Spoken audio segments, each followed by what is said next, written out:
Bismillahirrahmanirrahim. Islamabad Jeep Club, finally we made it to Patliyan Lake. We were expecting कि ये तकरीबन 2-2.5 घंटे का ट्रैक होगा, लेकिन it was a tough 4x4 track. तकरीबन 4-4.25 घंटे हमें लगे यहाँ पे आने में. बट देन जब आए हैं टॉप पे, तो जो थकावट थी और जो फ्रस्ट्रेशन थी कि पतलियाँ लेक कहाँ पे है, वो सारी की सारी ख़त्म हो गई. You can take a look at it. It's one of the wonders of the nature. बहुत ही खूबसूरत, बेइंतहा. और ना इसका गूगल में कहीं पे ज़िक्र है और ना कहीं और इसको प्रॉपर्ली डॉक्यूमेंट किया गया है. But finally we have made it, अल्हम्दुलिल्लाह. It's a beautiful site. और हम एक्सपेक्ट करते हैं कि टूरिस्ट ऑल आएंगे यहाँ पे और दिल take care of the environment as well. एक चीज़ हमने यहाँ पे नोट की कि हमें रास्ता नहीं मिल रहा था. So we were checking around कि जी रास्ता किस साइड से है. तो फिर हमें यहाँ पे पानी की बोतलें खाली और रैपर्स बिस्किट के वो नज़र आना शुरू हुए. सो हमें अंदाज़ा हो गया कि जी यही ट्रैक है, यही इसी रास्ते के ऊपर आना है. नाउ मे बी उसने हमारी हेल्प की यहाँ पे पहुँचने में, लेकिन अगर आप इन्वायरमेंट को देखेंगे, it's one of the cleanest lakes. मैं कह सकूँगा 13,000 फीट के ऊपर है. अगर उसमें भी हम आके अपने मुल्क की अपनी लेक को ख़ुद ही डिस्ट्रॉय करें, तो फिर उसका कोई फ़ायदा नहीं है यहाँ पे आने का. फिर तो हम एक्सपेक्ट करेंगे जी कि ऐसी लेक्स को डिस्कवरी ना किया जाए.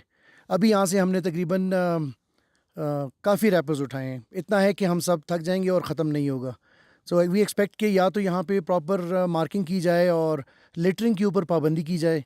उससे बेस्ट ये कि जी लोगों को थोड़ा सा इसके ऊपर डिसमिनेट किया जाए कि जी this is your own country, this is your own nature and lake, और यहाँ पे आपने गन नहीं फैलाना. जो साथ लाए हैं आप खा के उसका वज़न 1/10 भी नहीं होता. You can easily take it back.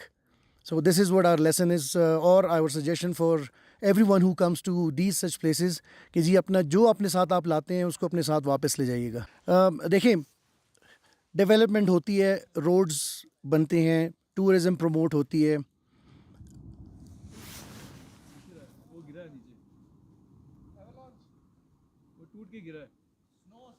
Okay ji. So development रुकेगी नहीं जी, वो चलती रहेगी. गवर्नमेंट और टूरिज्म डिपार्टमेंट रोड्स बनाते रहेंगे and eventually we will start making it to places जिधर लोग पहले पैदल जाया करते थे 6-6 5-5 दिन के बाद. डेवलपमेंट हो, उससे हमें कोई इशू नहीं है. इशू होता है कि जब यहाँ पे आके आप जो सिंथेटिक आइटम्स है जो अपने साथ लेकर आए हुए हैं, उनका डिस्पोजल वो इन्वायरमेंट को तबाह करता है.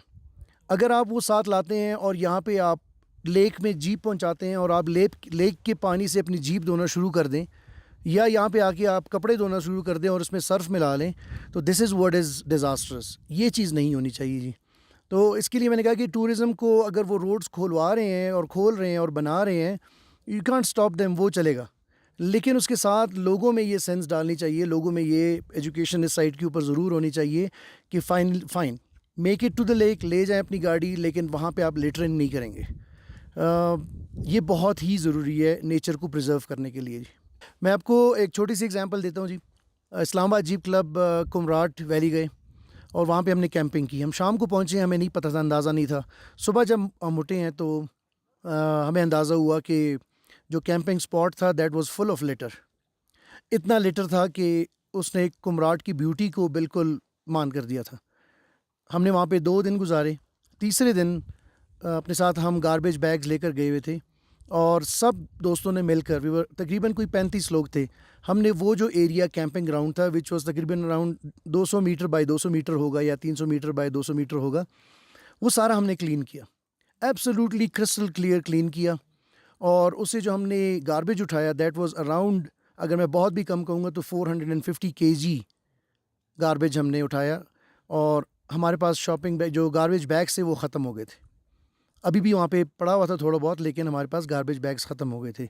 तो जो भी क्लब्स जाएं ऐसे लोकेशंस पे जहाँ पे आम पब्लिक नहीं जा सकती या आम गाड़ियाँ नहीं जा सकती और वो जीप्स लेकर चले जाते हैं, तो उनसे यही रिक्वेस्ट है कि जी व्हेन यू गो देयर, तो जो अगर किसी ने वहाँ पे लिटर फैलाया हुआ है तो उसको भी साथ कलेक्ट करके वापस ले आएँ. अपना तो साथ ला ही ला, लेकिन अगर किसी को ये इतनी एजुकेशन नहीं है, उसको ये शऊर नहीं है कि जी हमने इस जगह को साफ़ रखना है, तो जो क्लब्स या ऑर्गेनाइजेशंस या ट्रैकर्स जाते हैं वहाँ पे, एक सिंपल प्लास्टिक का लिफाफा पकड़ें.